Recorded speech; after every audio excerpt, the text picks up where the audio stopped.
नमस्कार। उम्मीद है आप लोग स्वस्थ और आनंद होंगे। राजनीति की बातें तो होती ही रहती हैं। आइए तो उससे आज थोड़ा सा कुछ इतर तरीके की बात करें। मज़ेदार बात है, सुनिएगा तो मज़ा आएगा। बहुत पहले मैंने एक कहावत पढ़ी थी। कहावत ये थी कि भारतीय जनता पार्टी जो है वो कांग्रेस का फूहड़ संस्करण। बात पढ़ी, बात आई गई, थोड़ी हंसी भी आई, बात आई गई हो गई। लेकिन अब कालांतर में इस समय जो मैं देख रहा हूँ तो मुझे लग रहा है कि कितने छोटे शब्दों में, एक तरीके से बीज मंत्र में, कांग्रेस और भारतीय जनता पार्टी का जो पूरा का पूरा जो डिफरेंस है वो किसी ने बता दिया था। इसको थोड़ा समझने के लिए आइए पहले तो थोड़ा सा कांग्रेस को समझना पड़ेगा। कांग्रेस के बारे में बहुत कुछ बताना नहीं, बहुत डिटेल ज़्यादातर लोग जानते ही हैं। भारत को स्वतंत्र कराने के लिए कांग्रेस का जन्म हुआ और शुरुआत में कांग्रेस का दो रोल था। एक तो समाज सुधारक का भी रोल था और दूसरे साथ ही साथ कालांतर में उस समय जो मतलब स्वतंत्रता के पहले कांग्रेस जो थी वो भारत में एक तरीके से समाज सुधार का भी आंदोलन चला रही थी। और स्वतंत्रता के बाद वो धीरे धीरे जो है उसने अपने आप को शासन करने की मशीन के रूप में कन्वर्ट कर लिया, जो कि शासन करने के लिए किसी भी हद तक जा सकती थी। ऐसा वहाँ पर हुआ। बीच बीच में कांग्रेस में शुद्धिकरण भी होता रहता था, आजकल भी चल रहा है। लेकिन मूलतः वो शासन करने की मशीन में कन्वर्ट हो गई। और उसका पीक तब आया जब शाहबानो मामले में जो शासन करने के लिए कांग्रेस ने अपने सारे सिद्धांतों से समझौता कर लिया। और नतीजा ये हुआ कि कांग्रेस का पतन भी जो है एक तरीके से देखा जाए तो वहां से शुरू हुआ। और वहीं से भाजपा के चढ़ने का भी ग्राफ शुरू हुआ। भाजपा की भी कहानी लगभग काफी कुछ ऐसी ही है, जिसको आप लोग जानते ही होंगे या नहीं जानते होंगे, मैं बता रहा हूँ। भारतीय जनता पार्टी का कहीं पहले कोई नामो निशान नहीं था। इसका मूल संगठन है राष्ट्रीय स्वयंसेवक संघ। राष्ट्रीय स्वयंसेवक संघ की स्थापना 1925 में हुई। और 1925 में संघ की स्थापना के पीछे जो उद्देश्य बताया गया, हालांकि संघ एक बहुत ही बद्ध सा संगठन है, जो लोग उसमें हैं वही उसके सारे क्रियाकलापों से वाकिफ है। लेकिन बहरहाल जो काम क्षण के बाहर आते हैं, उन कामों से जो नतीजा निकलता है उससे भी तो कुछ नतीजे ड्रा किए जाते हैं। वो मैं उन्हीं नतीजों के आधार पर बात कर रहा हूँ। 1925 में जो जब संघ बना तो ये कहा गया कि ये भारत को जो उसका पुरातन कलेवर था, पुरातन कलेवर के हिसाब से भारत के फिर से निर्माण के लिए कृत संकल्प है और वैसे ही करेगा। और कालांतर में संघ ने अपना काम किया। राष्ट्रीय स्वयंसेवक संघ का जो भारत का आज़ादी का आंदोलन था, आज़ादी के आंदोलन में संघ का कोई खास भूमिका नहीं पाई जाती, क्योंकि संघ का यह मानना था कि भारतवर्ष जो है वो अंग्रेजों के शासन में एक तरीके से ठीक ही है, या जो भी उनका विचार रहा हो उसके बारे में एग्जैक्ट कहीं मिलता नहीं। भारतवर्ष में जब मतलब ये मान के चलिए आप कि 1925 से 1947 तक तो भारत अंग्रेजों के अधीन ही रहा और वही संघ का समय भी था, शुरुआती समय। लेकिन भारत को जो है वो अंग्रेजों के शासन के अंतर्गत है। इसको लेकर के संघ का जो सोच था वो सोच बहुत प्रभावी रूप से सामने नहीं आता। उनका सोच का बहुत अलग अलग मौकों पे अलग अलग होता था। कभी वो भारतीय संघ के अंग्रेजों के अंडर में होने पर खुश होते थे और कभी उसकी आलोचना करते थे। कुल मिला के बहरहाल जैसा कांग्रेस ने जबरदस्त स्वतंत्रता संघर्ष किया, वैसा स्वतंत्रता संघर्ष भारतीय जनता पार्टी या कह लीजिए कि राष्ट्रीय स्वयंसेवक संघ का नहीं रहा। भाजपा में भूल गया, भाजपा तो बहुत बाद में आई। राष्ट्रीय स्वयंसेवक संघ का इस तरीके से पूरा मामला रहा। और उनका जैसा उनका बातें क्षण के सामने आती हैं कि हमको भारत को नैतिक रूप से आगे बढ़ाना है और वह भारत के लोगों में तमाम वैल्यू लानी है, देशभक्ति जगानी है, ये सब सारी चीज़ें संघ के लोग कहते हैं। बाद में 1900 जब भारत आज़ाद हो गया, भारत के आज़ाद होने के बाद फिर 1952 में राष्ट्रीय स्वयंसेवक संघ ने जनसंघ के रूप में एक पॉलिटिकल विंग का निर्माण किया, जिसका उद्देश्य ये था कि लोकतांत्रिक भारत में जो चुनाव प्रक्रिया ये सब है उसके माध्यम से चल के धीरे धीरे भारत की सत्ता पर कब्जा किया जाए। ये इस विचारधारा के साथ जनसंघ का निर्माण 1952 में हुआ।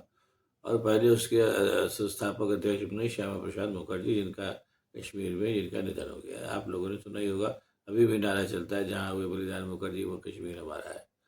लंबे समय तक भारतीय जनसंघ जो था उसकी भूमिका बहुत ही नगण्य रही भारतवर्ष में।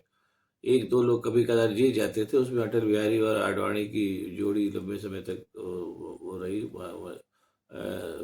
लंबे समय तक कारगर रही। उन लोग हमेशा चुनाव जीतते रहे, और जो कुछ भी जनसंघ था, जो भी उसकी विचारधारा रही, जो भी लफाजी होती थी, वो इन्हीं दोनों के माध्यम से होती थी। लंबे समय तक संघ का कोई भारतीय लोकतंत्र में और भारतीय राज्य व्यवस्था में कोई बहुत निर्णायक प्रभाव नहीं रहा।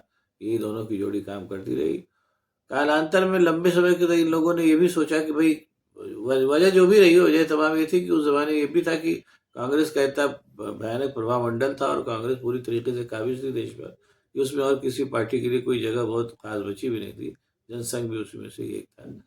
बाद में कालांतर में जनसंघ का एक किसी की भी किस्मत खुली, और सबसे पहले थोड़ा बहुत तो जनसंघ का जो किस्मत खुली वो 1977 में खुली, जब जनता पार्टी का निर्माण हुआ, और पहली बार जनसंघ जो था वो भारतीय जनता पार्टी में शामिल होकर के सत्ता में भी आया। केंद्र की सत्ता में, राज्य की सत्ता में पहले भी कई कई बार वो तो टुकड़े टुकड़े में आ चुका था।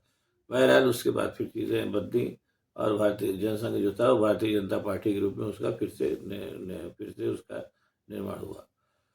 जनसंघ के साथ और भारतीय जनता पार्टी शुरुआती दौर में लोग नहीं जानते हैं, मैं बता रहा हूँ कि इनकी विचारधारा भी बहुत स्पष्ट नहीं थी। ये भारतीय राष्ट्र की, अखंड भारत की, इस किस्म की बात तो करते थे, लेकिन इसको ये कैसे प्राप्त करेंगे, ऐसा कोई खास ब्लूप्रिंट इन लोगों के पास नहीं था। भारतीय अर्थव्यवस्था को लेकर के भी कोई खास ब्लूप्रिंट इन लोगों के पास नहीं था, वो खैर अभी भी नहीं है। लेकिन ये बात वही वही अखंड भारत और इस तरीके की बातें जो थे, अच्छी अच्छी बातें इन लोग करते थे। भारतीय जनता पार्टी का किस्मत एक तरीके से खुली राम जन्मभूमि आंदोलन के साथ। राम जन्मभूमि आंदोलन में भारतीय जनता पार्टी ने राम मंदिर बनाने का संकल्प लिया, और इसी के साथ साथ भारतीय जनता पार्टी का ग्राफ भी बढ़ा। सबसे पहले भारतीय जनता पार्टी का ग्राफ बढ़ा 1900 भारतीय जनता पार्टी का जब राम जन्मभूमि आंदोलन शुरू हुआ, उसके साथ साथ ग्राफ बढ़ने लगा, और उसके साथ साथ इसके सदस्यों की संख्या भी बढ़ने लगी। एक ज़माना ये हुआ कि करीब 100 के आसपास भारतीय जनता पार्टी के सदस्य हो गए। लाल कृष्ण आडवाणी ने जब राष्ट्र यात्रा निकाली, उसके बाद जो चुनाव हुए उसमें, उसके बाद से फिर भारतीय जनता पार्टी का ग्राफ बढ़ता जो था वो रुक गया। उसके बाद फिर भारतीय जनता पार्टी वालों ने ये तय किया कि अब हमको जो है कहीं से भी अपने आप को बढ़ाना है, कहीं से भी हम जो लोग भी भारतीय जनता पार्टी में आना चाहें उनका स्वागत है। और इस तरीके से भारतीय जनता पार्टी में सारे दलों के लोग आकर के, जिन्हीं वजहों से, तमाम वजहों से आकर के उसमें शामिल होने लगे। और कालांतर में इन्हीं दलों की जो बदली हुई भारतीय जनता पार्टी थी, इसमें तमाम दलों के लोग आकर के समाहित हो गए थे। उस भारतीय जनता पार्टी के साथ और बाकी और दलों के साथ मिलकर के अटल बिहारी वाजपेयी ने पहली केंद्रीय सरकार बनाई, जिसको भाजपा समर्थक दलीय सरकार बोलते हैं, जिसके प्रधानमंत्री अटल बिहारी वाजपेयी है। बहरहाल वो राज्य चला, और उसके बाद फिर धीरे धीरे वो राज्य भी खत्म हुआ। कांग्रेस फिर से 10 साल के लिए आई, और उसके बाद जो था वो फिर अब इस समय फिर जो था वो दो चुनाव एक तरीके से भारतीय जनता पार्टी जीते। पहला तो 2014 वाला जीता, और फिर 2019 वाला जीता। इस चुनाव को जीतने में, जो फिलहाल ये चल रहा है, इस चुनाव को जीतने में फिर भारतीय जनता पार्टी को दिक्कत आई, और उसने एक तरीके से कांग्रेसीकरण होने का फिर से सबूत देना शुरू कर दिया। आज की तारीख में फिर वही नारा चल पड़ा है कि जो जहाँ से आना चाहता है आवे हमारे अंदर, हम उसका स्वागत करने को तैयार हैं, बस उसको जिताऊ होना चाहिए। और वो आज की तारीख में भी, इस समय जितने भी member of parliament Bharatiya Janata party में है, और जो इस समय जो लोग खड़े हुए हैं संसदीय के चुनाव में, उनमें करीब मोटे तौर पर 40% कांग्रेस के ही लोग हैं, जो भारतीय जनता पार्टी का चोला ओढ़ करके चुनाव में खड़े हो गए हैं। वो जीते या न जीते, वो तब की बात देखी जाएगी। इस पूरे कालखंड में देखा जाए तो भारतीय जनता पार्टी का जो ग्राफ है वो भी कांग्रेस तरीका ही रहा, कि शुरू शुरू में बहुत अच्छी अच्छी बातें, और बाद में सत्ता के लिए कुछ भी करने पर आमादा हो गए। विद द डिफरेंस कि कांग्रेस के पास एक बात और भी है कि उसके पास अर्थव्यवस्था को लेकर के और तमाम चीज़ों को लेकर के एक ब्लूप्रिंट है। वो कालांतर धीरे धीरे उसको बदलती भी रहती है। जैसे आजकल जब जो इकोनॉमी का जो पूरा का पूरा ब्लूप्रिंट है, और राहुल गांधी फिर से नए सिरे से लेकर के आए हैं। ब्लूप्रिंट में तमाम बातें हैं, बेरोजगारी को लेकर के, महंगाई को लेकर के, और अर्थव्यवस्था को और भी लेकर के, और जो अडानी अंबानी का जो अर्थ का जो वर्चस्व होता जा रहा है, उसको सबको हटाने को जैसी तीर लेकर के चीज़ें जो है वो नई ये कांग्रेस ने अपनी अर्थव्यवस्था में जोड़ी हैं, जबकि भारतीय जनता पार्टी के पास ऐसा कुछ नहीं है। उसके पास, जैसा मैंने पहले भी बताया था, कि अर्थव्यवस्था को लेकर के कोई ब्लूप्रिंट नहीं है। और कहने के लिए बहुत अच्छी-अच्छी बातों के बावजूद जो भारतीय जनता पार्टी का जो मित्र संगठन है राष्ट्रीय स्वयंसेवक संघ, राष्ट्रीय स्वयंसेवक संघ जो है वो उसकी भी आप कभी भी किसी भी जो सत्ता के अंतर्गत भारतीय जनता पार्टी ने जो भी घटकर्म किए हैं, जिसकी जिसकी मतलब जिसकी आलोचना दुनिया भी कर रही है, जिसमें से भाई आपका ये बहुत बड़ा ये जो लेटेस्ट सामने आ गया है, आपका क्या नाम है, इलेक्टोरल बॉन्ड, जिसमें हज़ारों करोड़ रुपए का घपला हो चुका है। और ऐसी-ऐसी कंपनियों ने चंदा दे दिया है भारतीय जनता पार्टी को, जो या तो एग्ज़िस्ट ही नहीं करती है, या बहुत ही पता चला कि कंपनी बहुत छोटी-सी है और चंदा उसने बहुत बड़े-बड़े चंदे दे दिए हैं। 33-34 तो ऐसी कंपनियाँ हैं जो घाटे में जा रही हैं, लेकिन उन्होंने सैकड़ों करोड़ रुपए भारतीय जनता पार्टी को दे दिए हैं। एक इस तरीके की चीज़ों का भी जो है की भी आलोचना राष्ट्रीय स्वयंसेवक संघ ने नहीं की है। वो ऐसा लगता है जैसे एक ऐसा संगठन मात्र बन के रह गया है, जो कि भारतीय जनता पार्टी को निर्देशित करने के बजाय उसी से निर्देशित हो रहा है। और भारतीय जनता पार्टी जो सत्ता सुख प्राप्त कर रही है, उसी सत्ता सुख को प्राप्त करके वो भी किसी तरीके से अपना जीवन यापन में व्यस्त है। कुल मिला के ये स्थिति सामने आती दिख रही है। एक तरीके से देखा जाए तो कांग्रेस को तो पदभ्रष्ट होने में और सत्ता लोलुप होने में करीब 40 साल लगे, लेकिन भारतीय जनता पार्टी और राष्ट्रीय स्वयंसेवक संघ जो था वो 10 साल में ही भ्रष्ट हो गया, सत्ता लोलुप हो गया। ये इसीलिए शायद इसी वजह से कहा गया होगा कि भारतीय जनता पार्टी जो है कांग्रेस का पूर्ण संस्करण है। अब ऐसा अगर ये बात कही गई है तो कहीं न कहीं इसमें सच्चाई भी दिखाई दे रही है। देखिए, आपको भी हो सकता है पसंद आए मेरी बात।